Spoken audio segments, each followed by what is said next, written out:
Avec mon équipe, nous avons conçu une stratégie financière responsable et visionnaire.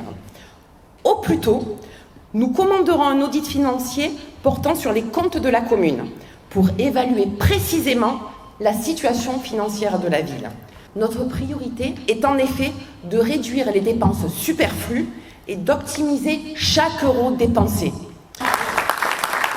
Cela signifie un contrôle rigoureux des dépenses de fonctionnement, une meilleure gestion des marchés publics et une réduction des dépenses d'appareils qui ne servent pas l'intérêt des habitants. Nous voulons remettre nos finances sur des bases saines pour pouvoir investir là où c'est vraiment nécessaire et ne pas recourir à l'emprunt. Et quoi de plus important pour une bonne qualité des services publics et le bien-être de tous que des infrastructures municipales en parfait état?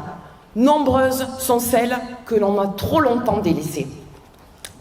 Pour faire progresser le budget de fonctionnement, nous réinterviendrons avec force auprès de la gouvernance de la communauté d'agglomération, ACCM, comme je n'ai eu de cesse de le faire depuis le début de mon mandat de conseillère communautaire d'opposition, sans jamais être soutenue par notre majorité peu téméraire. Pour rappel, chaque année, l'ACCM reverse à ses 6 communes membres une attribution de compensation. Saint-Martin-de-Crau a perçu cette année 4 135 000 €, soit 12,55% du montant total. Là où, par exemple, Tarascon, de quasi même taille en nombre d'habitants, en perçoit 8 708 000 €, soit 26,43% du montant total. Oui, vous avez bien entendu, plus du double, alors que Saint-Martin-de-Crau est proportionnellement le plus gros contributeur en recettes fiscales. Nous réclamons une révision de ces montants.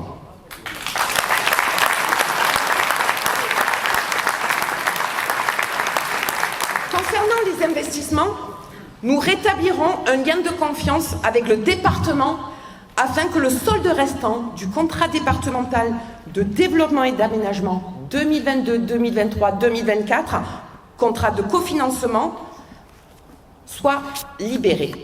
Et bien entendu, nous renégocierons un nouveau contrat pour la nouvelle période triennale en sollicitant des montants à la hausse.